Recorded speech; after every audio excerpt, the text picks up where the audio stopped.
Good evening, creep. Tonight, your Mystery Playhouse invites you to listen to Inner Sanctum Mysteries. Come on out, Mr. Host.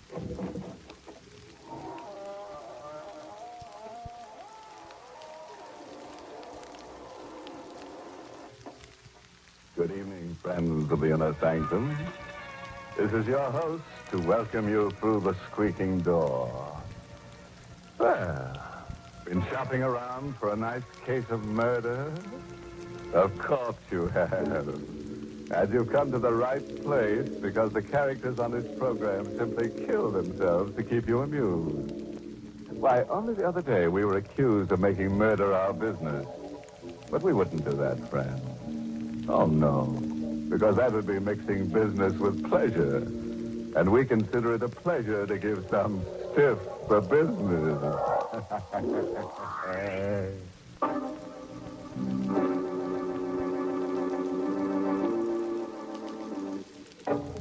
And now, friends, tonight's story is a triangle tale concerning a man, a woman, and a murderer. You've heard it said that those who laugh last, laugh best. But we're going to prove that it never pays to get into a laughing contest with a ghost. Because ghosts always get the last laugh.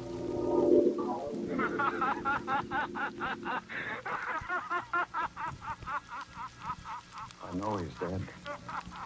Body has been in the grave for weeks. Yet, although I tell myself it's impossible, I can hear him laugh.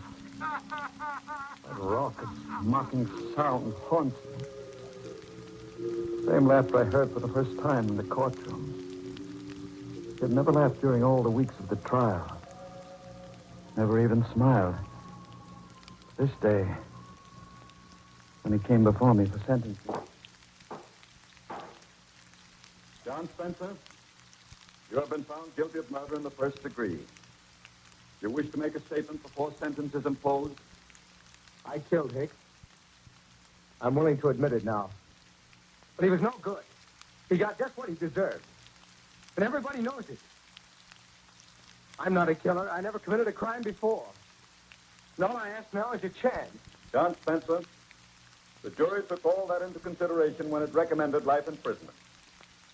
However, I have the power to ignore that recommendation.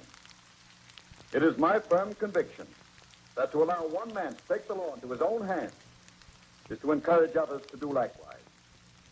I therefore override the recommendation of the jury and sentence you to be hung by the neck until dead. No. Judge, please. I've got a girl. We were going to be married. All I ask is to live so I can see her once in a while. You should have thought of that before you committed murder. It's easy for you to tell me what I should have done.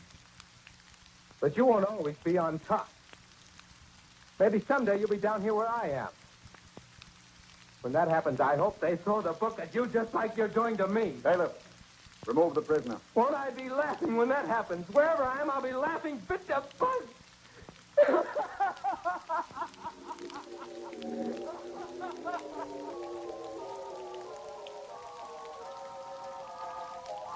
Same old story.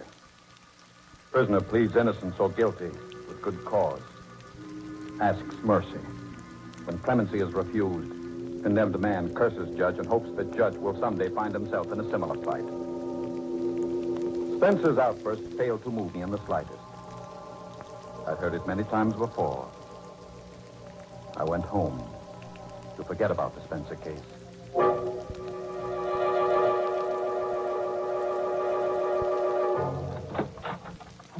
Richard? Is that you, Richard? Yes, dear. I'll come in as soon as I've freshened up. Come right now. I've been waiting here all day. Surely it's not too much to ask. Is it? All right, Flora. I'm coming. Richard, I want you to meet my new nurse, Margaret Cummings. This is Judge Thornton, Miss Cummings. How do you do? Coming. Haven't we met before? That's hardly likely. It's probably my face. It's so ordinary. On the contrary, Miss Cummings. I should say your face is rather unusual. Richard, suppose you stop that silly chatter about faces and talk to Miss Cummings about her duty. Very well. Come into my study, Miss Cummings. We can talk better there.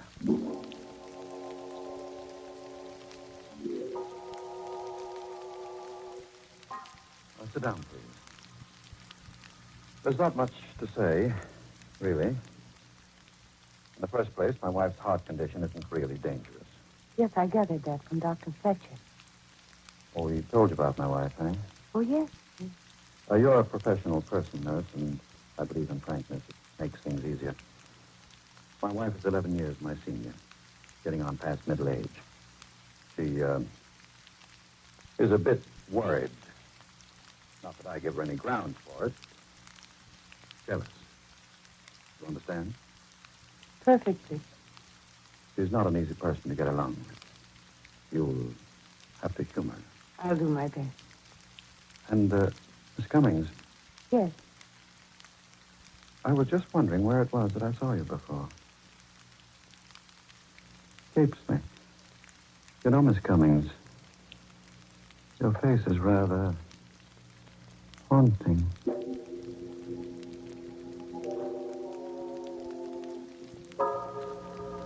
That was how it began. We played a game during those first few weeks. I would ask, Miss Cummings, where was it that I first saw you? Don't you remember yet? No, I don't. Well, I do. And someday, if you're nice, I'll tell you. We would laugh together. Having the girl in the house made me feel young again. But it didn't last. It ended one evening in Laura's room.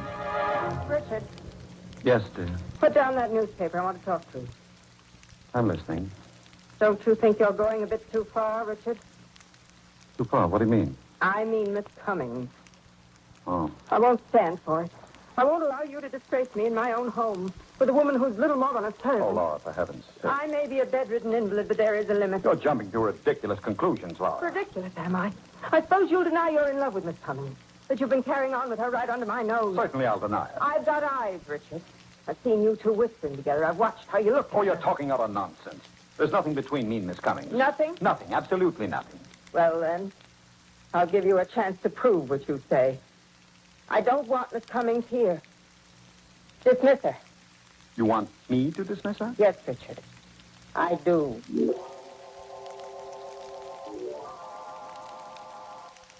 Miss Cummings, this is going to be rather unpleasant. You see my wife? Yes, I know. She wants me to leave. Yes. How did you know? I couldn't help overhearing the conversation. Then you also know why she wants you to leave. Yes. But you warned me when I first came here that she was jealous. It's been very pleasant having you here. Thank you. I'm going to miss you. Miss Cummings, could I have your home address? Of course. Why do you want it? I hope you won't think me presumptuous, but, well, perhaps we might be able to see each other. Would that be wise? No, it wouldn't be wise. But I might as well face it. I couldn't hide it from Laura, and now I can't hide it from myself. I love you, Miss Cummings.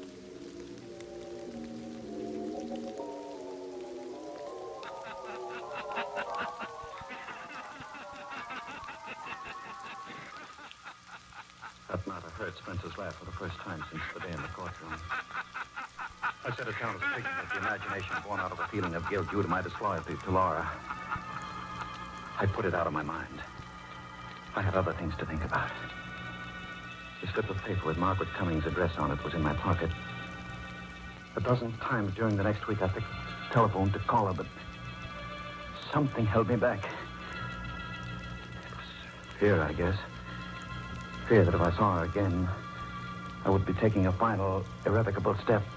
Then I couldn't stand it any longer without seeing her. I dialed her number.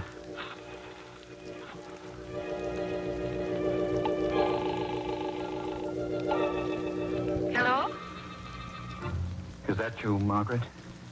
Yes, who's this? This is Richard. Richard. Judge Thornton. Oh, hello. How are you? It's been so long, I thought you'd forgotten me. There's little chance of that.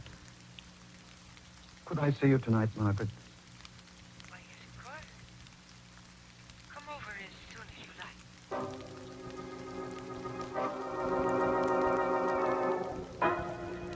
I dressed carefully. Examining myself in the mirror, I saw a tall man, still on the right side of 50. Still trim in figure and distinguished in appearance. When I got to Margaret's apartment, my heart was beating fast. Like a boy on his first date. Somehow, I don't know quite how it happened. She was in my arms. I was kissing her. Oh, Richard. My darling. Oh, no, we're being foolish. Sit down, darling. Here, beside me. Like it? Perfect. Margaret. Would you marry me? Mary, you can't be serious. I was never more in earnest in my life. Aren't you forgetting a little detail? No, I'm not forgetting about Laura. She has a weak heart. She may die. And if she does... I wouldn't count on it. Your wife takes very good care of herself. She may live to be 100. But if she should die, would you marry me? I don't know. It's not fair to ask me now. Not while your wife is still alive. Ask me later.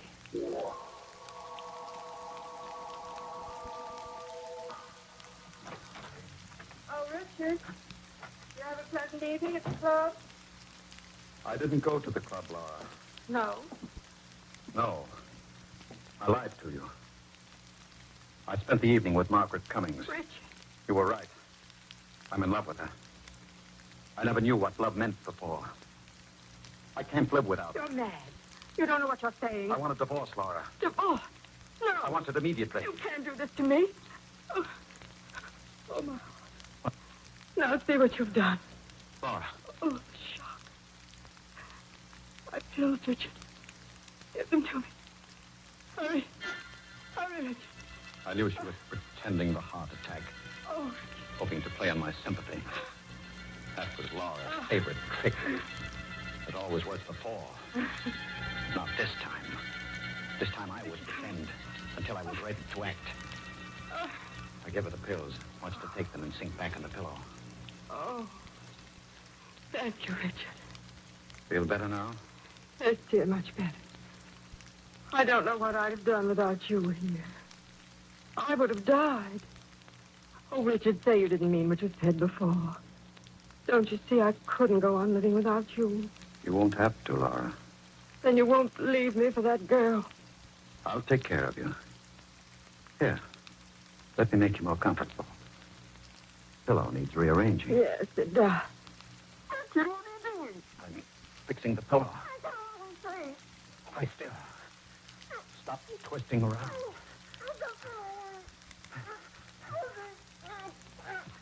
This is much different from a heart attack.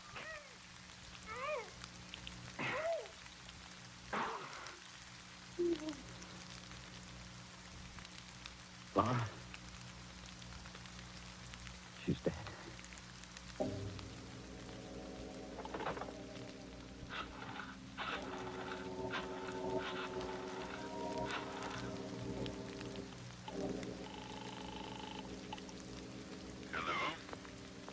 Dr. Fletcher? Yes? This is Judge Thornton. Please come quickly, Doctor. My wife has had a heart attack.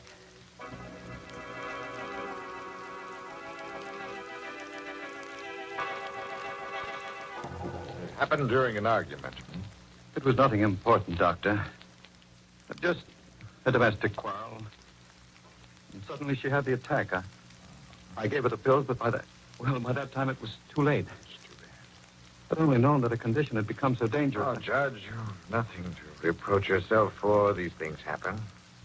Will you take care of the formalities, Doctor? Oh, yes, of course. The death certificate? I'll list the cause as failure of the heart.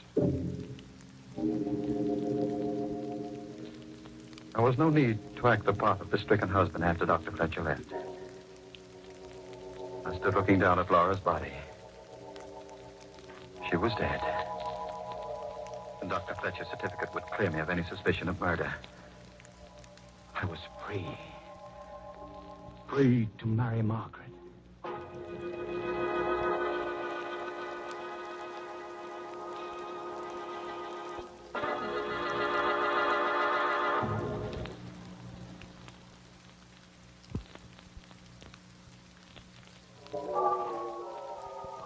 I walked to Margaret's apartment that night.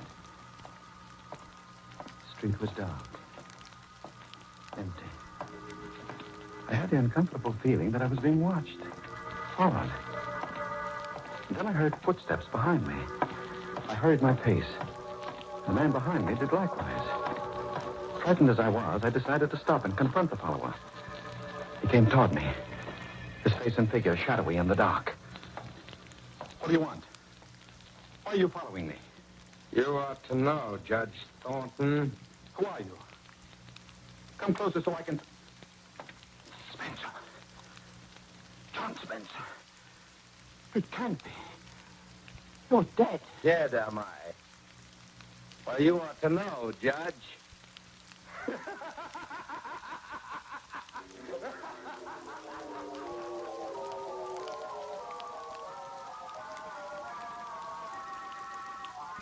Now, take it easy, mister. Take it easy. Now, just tell me what happened. I was being followed, officer. So I turned around to see who it was. And did you see who it was? Yes. And that's why I fainted. The man following me was a dead man. It was, what's that? The man following me is dead. I know he's dead, officer. I ought to run you in. You're crazy.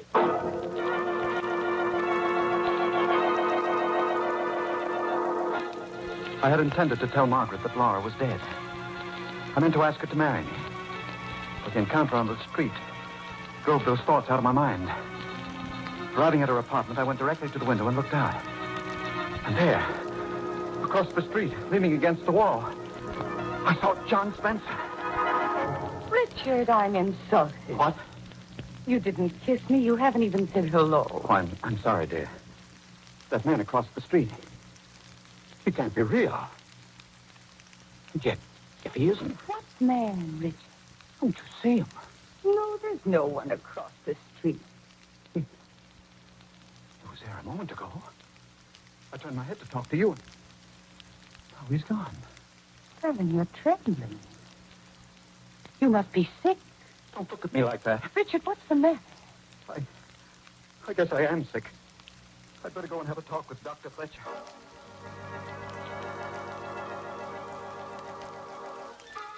Yes, I remember the Spencer case very well, Judge Thornton. You could have spared Spencer's life, but didn't. And now you imagine that he follows you. Yes. But the man is dead. Then it was his ghost that followed me. His ghost I spoke to. His ghost that laughs. There are no ghosts, Judge Thornton. With one exception. The ghosts we carry about inside us. What do you mean? These things you hear and see, these are hallucinations brought on by feelings of guilt. Spencer's been dead for weeks. So the question is, why should you experience guilt feelings at this late date? I don't know. Well, psychiatry has an explanation. Quite often in such cases, one refuses to face the guilt object and transfers his guilt feelings to some other person. What are you driving at? I'm suggesting that your guilt feelings are not caused by the Spencer incident. I'm going to ask you a blunt question. Did you murder your wife? Why, of all the Now, idiots. just a moment, Judge. Just a moment. I've been rather uneasy about the circumstances of Mrs. Thornton's death. But you yourself diagnosed it as a heart attack. I accepted what you told me that night. A superficial examination of the body did indicate such a conclusion, yes, but your wife's cardiac condition was mild. Now, your guilt feelings lead me to suspect... This murder to me is ridiculous. Were there any signs of struggle, any marks of violence? Of course not. Mrs. Thornton might have been suffocated. Oh, nonsense. Perhaps. At any rate, I intend to recommend to the coroner that an autopsy be performed. Not. Yes, it would determine whether or not death was due to suffocation. You should have no objection if I am mistaken. You meddling fool. Judge Thornton, put down that paper. You are so clever. Stay away from me. No. I've gone too far now to stop at another.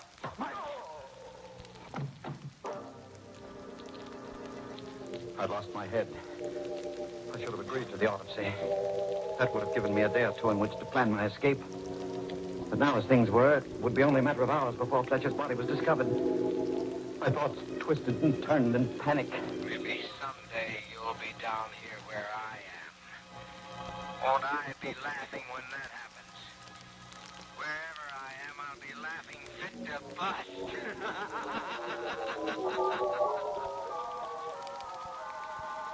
I ran like a frightened child. I needed help, and there was no one to turn to. Margaret. She loved me. She'd help me. I went to Margaret and told her what had happened. You killed your wife. For you. So we could be married. And then Dr. Fletcher. I had to kill her, Margaret. He was going to recommend an autopsy. Why did you come here? We've got to run away. We still have an hour or two. But we could charter a plane to Canada or Mexico. What makes you think I'd run away with you? I thought you loved me. Don't be stupid. I'm going to turn you over to the police. Margaret, you can't mean... Can't I? Just watch me. Margaret, listen before you pick up that phone. Even if you don't love me, even if you won't go away with me, give me a chance. Have mercy. You make me laugh. Judge Thornton, who never gave anybody else a break, pleading for mercy. Well, turn around and ask the man behind you for mercy. Behind me? That's right. Spencer. John Spencer. Take another look, Judge. No, you're not John Spencer. There's a resemblance, but you're not John Spencer. I'm his brother. You're the man that was following me. That's right. I was tricked. Led on by Margaret to kill my wife, and forced by you to betray myself to Dr. Fletcher. But why? Why, Margaret? Why did you do this? For revenge. Revenge? Yes. The first day I came to your house, you thought my face was familiar. Well, now I'll tell you where it was that you first saw me. It was in the courtroom at John Spencer's trial. Courtroom. Yes. Yes. Yes. Remember how he begged for mercy? He told you he had a girl, that he was engaged to be married, and you could have given him his life. But you sentenced him to his death. What? For you, the girl? Yes. Spencer. Did he know about this? All this was his plan. His revenge.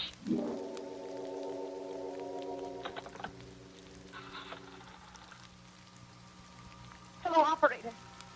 Give me police headquarters. I want to report a murder. Yes, that's right, a murder. Tell them it's very important to get here as soon as they can. I'm waiting now for the police to come. For the trial. For the sentence, which I know will be death. As I wait, my thoughts go back to the courtroom. You won't always be on top. Maybe someday you'll be down here where I am.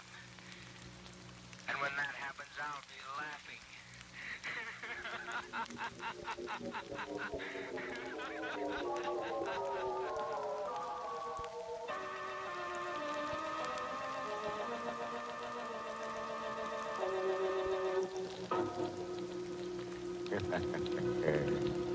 Well, Judge Thornton certainly misjudged Margaret Cummings, which was a grave mistake. Why, he didn't have the ghost of a chance with her. She double-crossed him right into the graveyard. Oh, a word of caution. If you must commit a murder, be sure to select the proper weapon. I suggest the sharp-edged axe, because it provides you with a handy alibi. When the police want to know why you did it, you can claim the killing was accidental.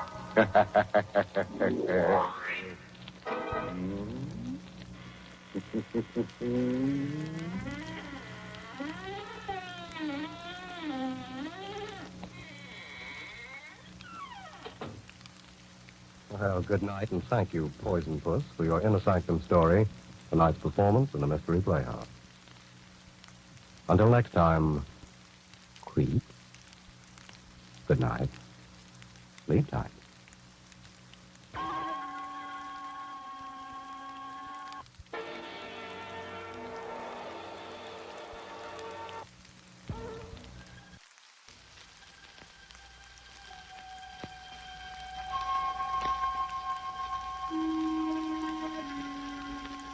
Good evening. This is Peter Lorre.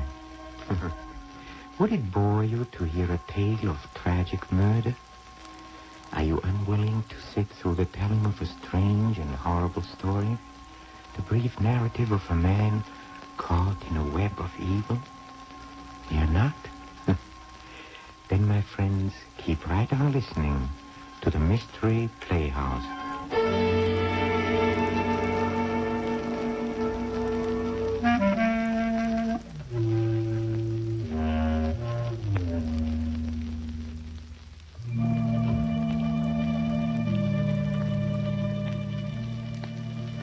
A sense of humor, I've heard it said many times, is of real benefit to him who possesses one.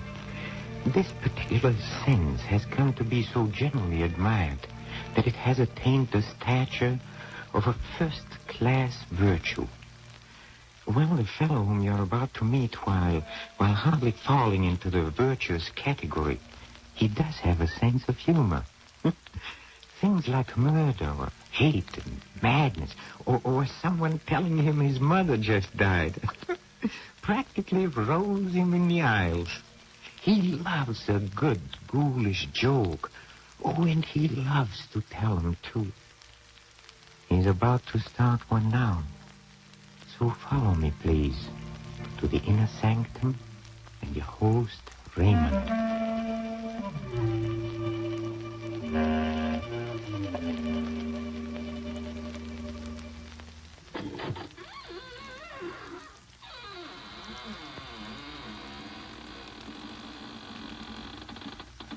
Good evening, friends of the Inner Sanctum. Now, come in, won't you? This is your host, Raymond, again, disturbing the peace. Say, have you ever had the screaming memes? Did you ever get an attack of the yelling and wailing jitters? You walk in your sleep? You ever wake in the middle of the night shrieking at the top of your lungs? Oh, you do? Well, you must be an awfully hard person to live with.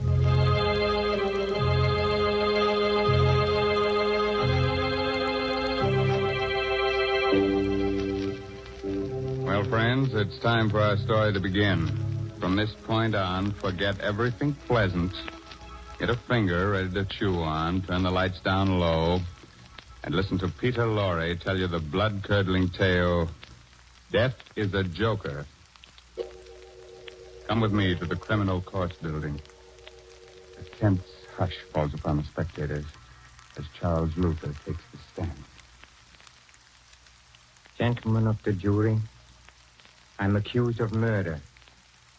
I'm an actor, comedian. Look at my face. Ugly, huh? Yes, so ugly that whoever looks at it laughs. I'm not telling you this to win sympathy for myself. I tell you this because it is important to your understanding the strange events that brought me to this courtroom today to plead for my life. Shortly before midnight of November 28th, I went to the apartment of my friend Robert Langlois, the famous actor and matinee. Charles. Well, this is a surprise. Come in. Thank you. Would you like a drink? No, don't bother. I don't want anything. No? Well, here, may I take your thing? Mm. Oh, excuse me. Hello. Oh, George. Yes, I have the money for you. You'll be up? When? 20 minutes? Yes. Bye. George Gelden. You know him, Charles? Yes, Rotten actor.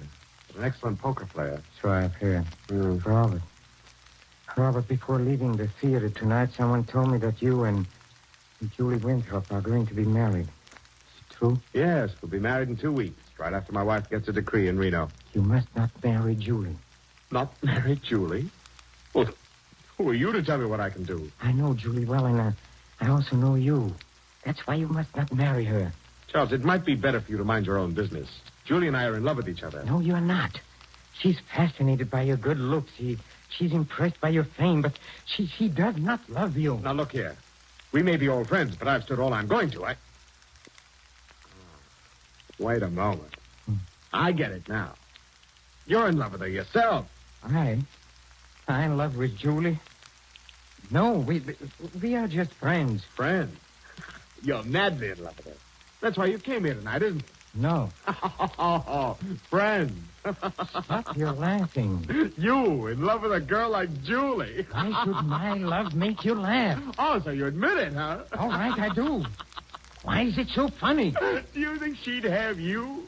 You, a clown, ugly, clumsy. You in love with Julie? And why not? Why not? You! Stop your laughing. Stop it. Can I? Look at yourself. Charles, let go of me. No. You're choking. Let go. A joke, huh? Sure. A joke. Laugh. Go ahead. Laugh now. Laugh. Robert. Robert. I didn't mean it. Robert. Lord, what have I done?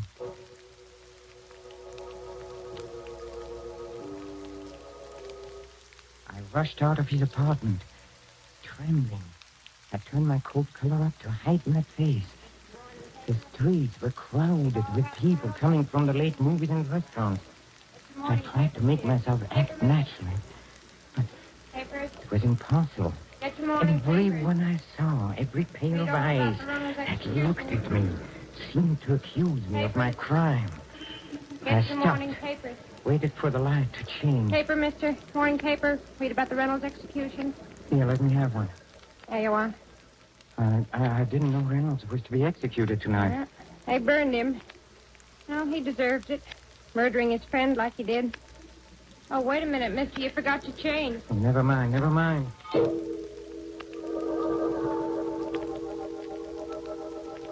I went to my apartment and I looked at the newspaper I had bought. There was a photograph of Reynolds on the first page. In his face, I saw my future.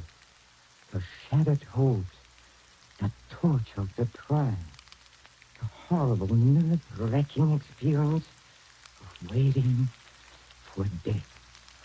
I flung the paper away. I went to the window. I opened it. I looked down 17 stories to the ground. How tiny people look. The automobile lights moved like so many fireflies. I climbed out on the edge. I braced my arms. I took a deep breath. One last look. I closed my eyes and... Doorbell rang. I hesitated a moment. I decided to answer it. I closed the window, went to the door. Hello, Charles. Julie. Why did you rush away from the theater tonight? I was anxious to talk to you. Talk to me about what? I need your advice, Charles. What's wrong? Well, it's Robert. What happened? Well, nothing happened. It's just that I'm not sure I love him. I'm not sure. Yes, when I'm with him, everything seems all right. He's handsome and charming, but when I'm alone, I begin to wonder and to doubt. Why? Can't you guess why? Yes. You left someone else? Yes, Oh, who is it? you. Me. Yes, that's what I came here to tell you. That's why I don't want to marry him. Yes, I would have told you before, but I was so afraid of making a fool of myself. You didn't seem to care. I didn't care. Julie, this is crazy. I loved you from the moment I saw you. You loved me? Yes. But, darling, why didn't you tell me? Tell you. How could I? You're so young. So beautiful. And I, look at me. Ugly, clumsy. How could I speak to you? Oh, without words. How you look means nothing to me. Nothing? Of course not, darling. How lucky we are we found out in time. Time? In time? Oh, merciful heavens. What a joke. What a joke. Charles, what's wrong? What The a tears joke. streaming down your face. Charles, you're hysterical. Now stop it. Stop it. Stop it. Julie. Something you must know. Yes, Charles. Tonight I committed a murder. Murder?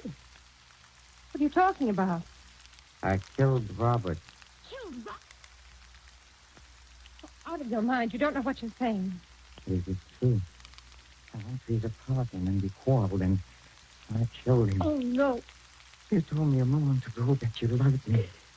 Do you still love me? Yes, Charles. And tell me what to do, Julie. Help me. I can't think. I don't know where to turn, but what can I do, Julie? What can I do?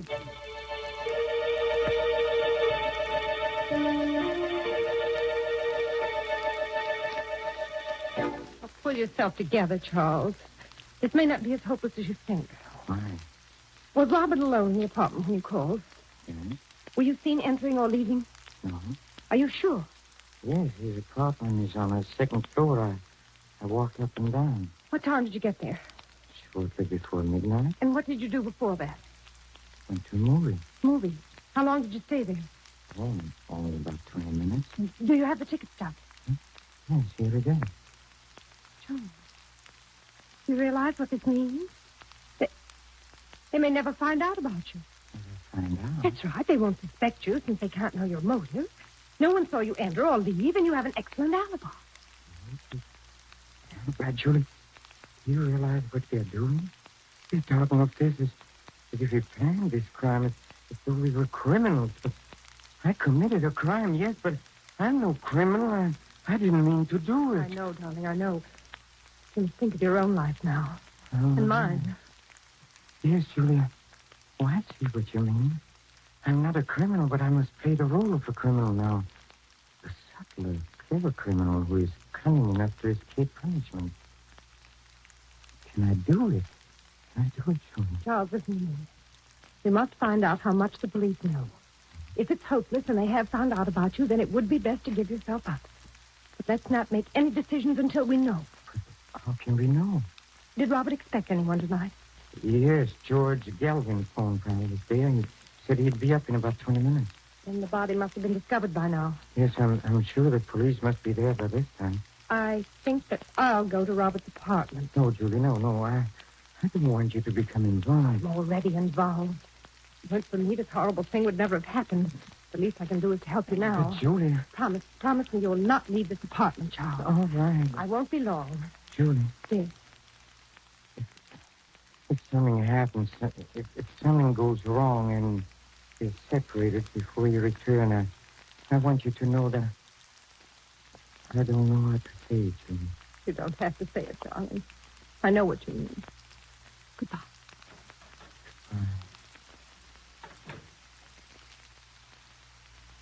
Criminal. I have to think like one, to act like one, have to be one. What question would be in it? Where were you at 12 o'clock midnight of November 28th? I was in a movie, and here's the stub. Oh,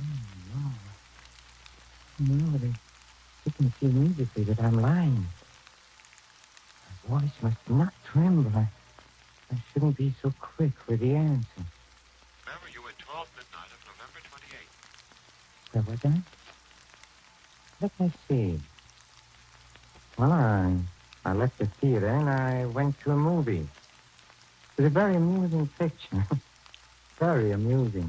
Can you prove what you say? Proof? Well, I don't know. It would be difficult. Well, maybe you have to pick it up somewhere. Yes, here. No, let me show it to you. Here it is. Did you ever quarrel with Robert Langwell? Wow, we were friends. We played in many shows together. We were on the best of terms. That's all, Mr. Luther. You may leave now. Yes, I can see it. It is possible. I can escape punishment. Police. Maybe the police. Maybe it is Julie. Good evening, Charles. George Gallup. I know it's rather late for an unexpected visit. Yes, it is. But this is important, Charles. A matter of life and death, you might say. What do you mean? Have you a cigarette? Huh? Yes, here. Thanks. What's the matter, Charles? Your hand's trembling. Hey, it's nothing. You don't seem to be your usual self this evening. No quips, no jokes. What's wrong? I don't always feel like joking. Yes, Charles. It's strange about human nature, isn't it? Who would have ever dreamed that tonight, a few minutes before midnight, you entered Robert Langwell's apartment, quarreled with him over Julie, and choked him to death? What are you talking about? You're an excellent actor, Charles. But you're wasting your talents on me. Save them for the footlights. Or the police. Police? Will you please tell me what all this is about? Still acting, huh? Now, look, Charles. You killed Robert shortly before midnight tonight. You are mistaken. I was in a movie at that time. Oh, so that's your alibi. Very clever. No, Charles. Either we discuss terms now, or I go to the police. Wait. How did you find out? That is my secret. What do you want? Money. All you have on hand. All you can dig up. All right. Come with me. I have some money in the bedroom. All right. Just a moment. What is the business? Yeah. Why? I'm taking no chances. Let's go. All right.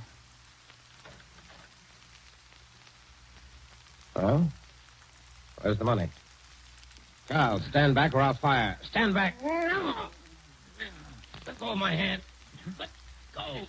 I'll twist it. I'll twist it till the gun points to your head. There. Charles, let go of my hand. You don't know what you're doing. Run. Fire now. The bullet will enter your brain. Fire.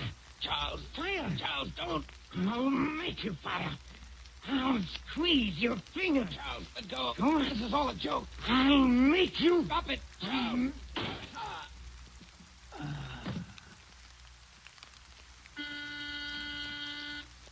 Just a second. Just a second. Charles.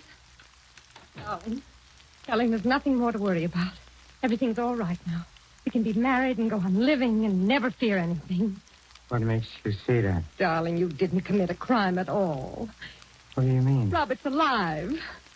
Alive? Yes, he's downstairs now paying the taxi. Robert? Yes, I spoke to him about the marriage, and he was wonderful about the whole thing. Darling, aren't you happy? Our worries are all over. You can smile and be gay. That must be Robert now. Hello, Charles. Robert. I thought you were... Well, I'm not. But how did you see, I fainted. George Galvin came in and brought me to. George Galvin. Did you tell George Galvin what happened? Yes, I did. Look here, Charles. As I told Julie, I'm willing to forget the whole thing if you are. Forget? Forget? Yes. It might have ended tragically, you know, but thinking it over, I realized I'm as much to blame as you are. So if you're willing to shake hands. Shake hands? There now, darling. There's nothing more to worry about. I feel so happy I could... Charles, what's the matter with you? It's nothing. It's nothing. It's nothing.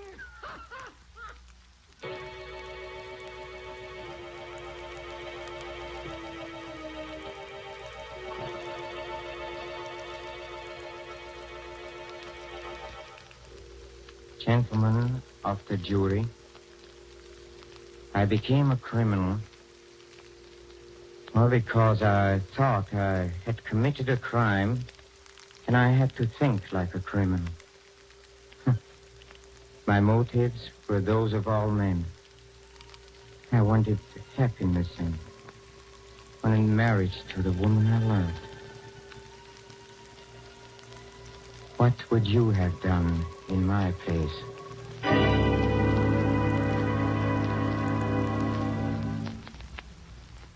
And I still think I know that guy. I wish I could place him. Well, it must be wonderful to have a sense of humor, but I don't think Charlie feels much like laughing. Do you? We'll pay a return visit to the inner sanctum and its fun-loving host Raymond soon, but don't go, please. Not until we drop in at the green room, where the players are rehearsing our next performance in a mystery playhouse. Come with me, please. Come. Change the dressings at midnight and again in the morning, nurse. Yes, Doctor. Well, Doctor, what did you find? Will I be blind?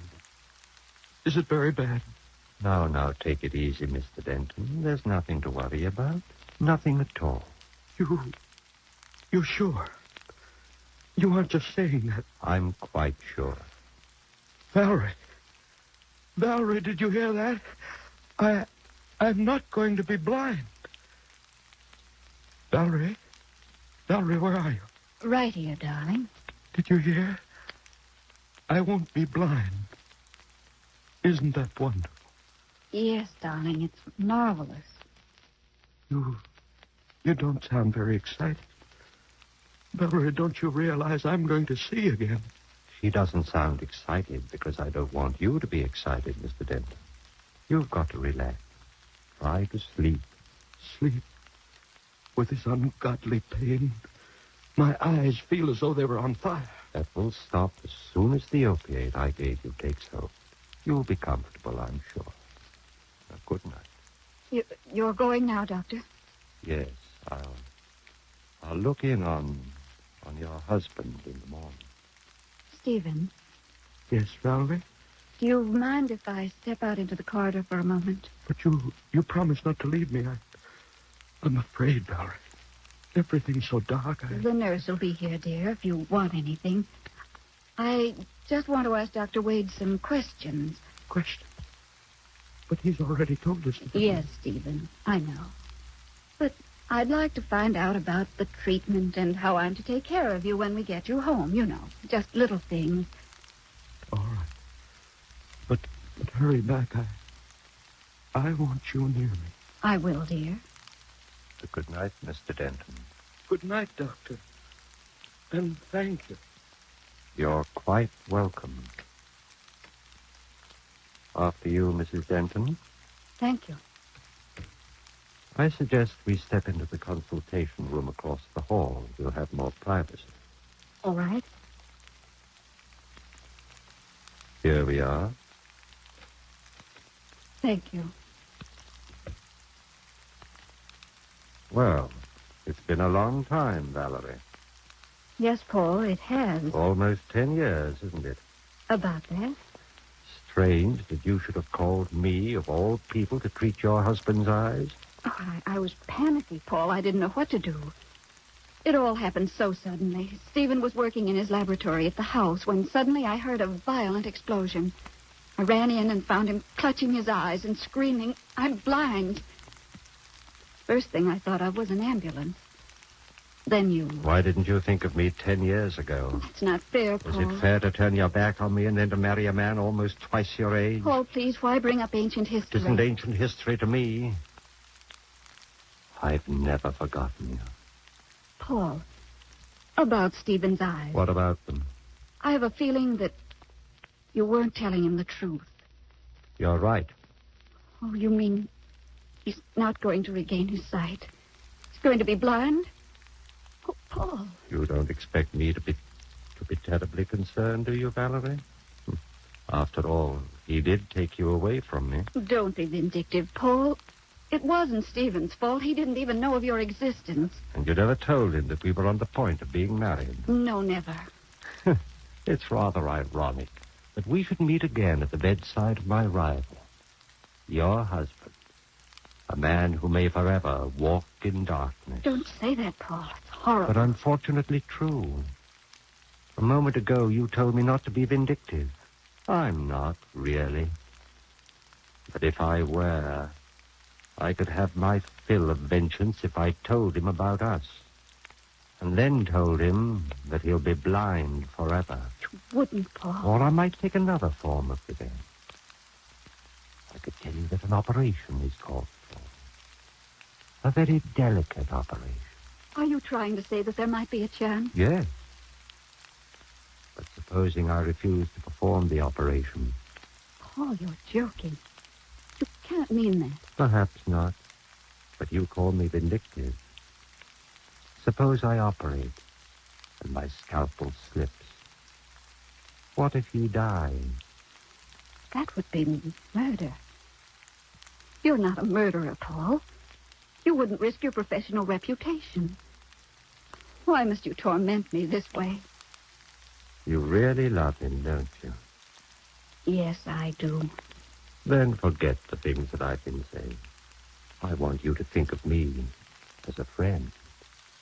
I want you to trust me. I do trust you, Paul. Thank you. Now as to the possibility of surgery. Here is the situation. The transparent film over your husband's eyes, the corneas, were burned and torn by the explosion. They've been so damaged that blindness will result, even though the eyes heal. But you think an operation would cure that? Possibly, although it's a very delicate job. The injured cornea must be peeled away and replaced by a fresh, healthy one. Where can you get healthy corneas? From the eyes of the dead. Oh.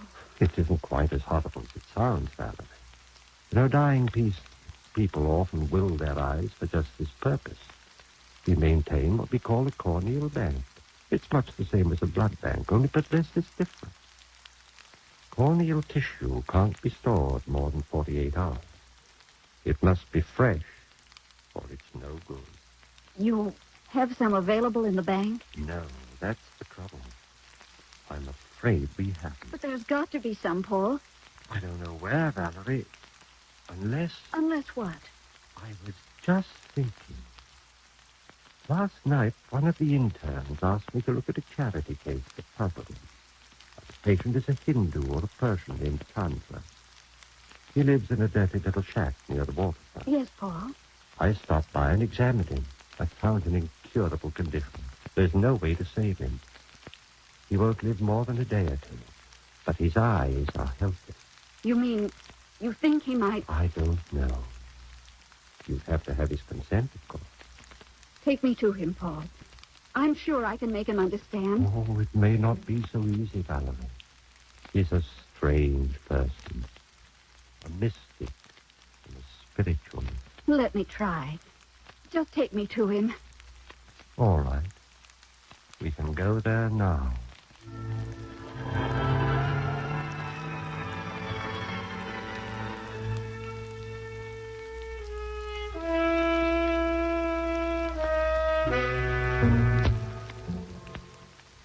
Doesn't the doctor sound familiar to you, huh? That's right. It's Boris Karloff, up to his old tricks. I think it might amuse you to be on hand for our next performance, when we present Mr. Karloff and Creeps by Night. This is Peter Lorre closing the doors of the Mystery Playhouse. Good night. Sleep tight.